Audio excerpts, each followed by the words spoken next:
ఎడారిలో సెలయేర్లు జూలై 19వ తేదీ. స్థిరులను కదలని వారును ప్రభు కార్యాభివృద్ధి అందు ఎప్పటికీ ఆసక్తులునై ఉండుడి. 1 కొరింథీయులకు రాసిన పత్రిక 15వ అధ్యాయము 58వ వచనం. ప్రవహించడం నది చేయాల్సిన పని.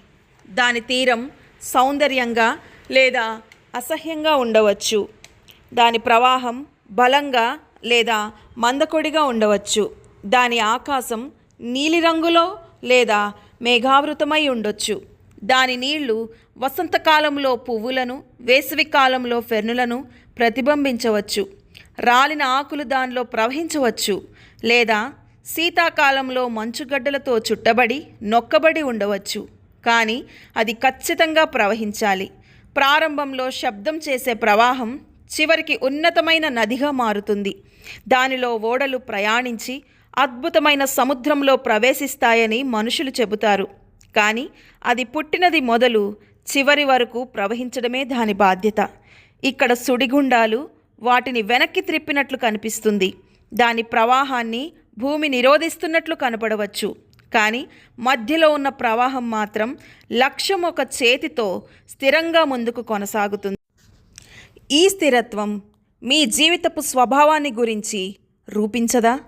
దేవునికి విధేయత చూపుతూ ఆయన మన కొరకు ఎంపిక చేసిన మార్గంలో అది సూర్యుని వెలుగైన లేదా నీడైన, వసంతకాలపు ఉత్సాహమైన లేదా శీతాకాలపు చల్లదనమైన, సంతోషంతో బంధించబడకుండా, బాధతో నిరుత్సాహపడకుండా గురివైపు స్థిరంగా కొనసాగడం మన జీవితంలో దేవుని చిత్తం కాదా?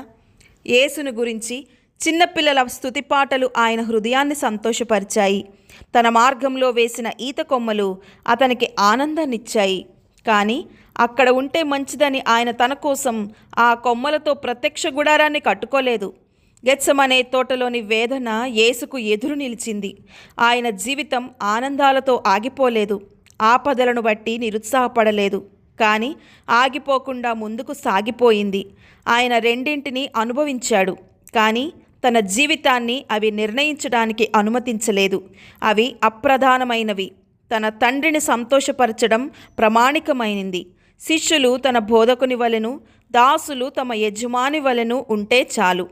ఇప్పుడు జీవితపు సంతోషాల మధ్యలో సంతోషకరమైన స్థిరమైన మన ప్రభు ముఖాన్ని జ్ఞాపకం చేసుకోండి.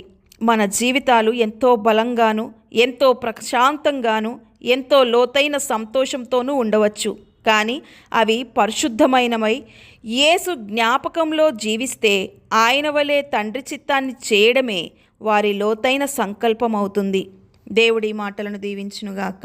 ఆమెన్.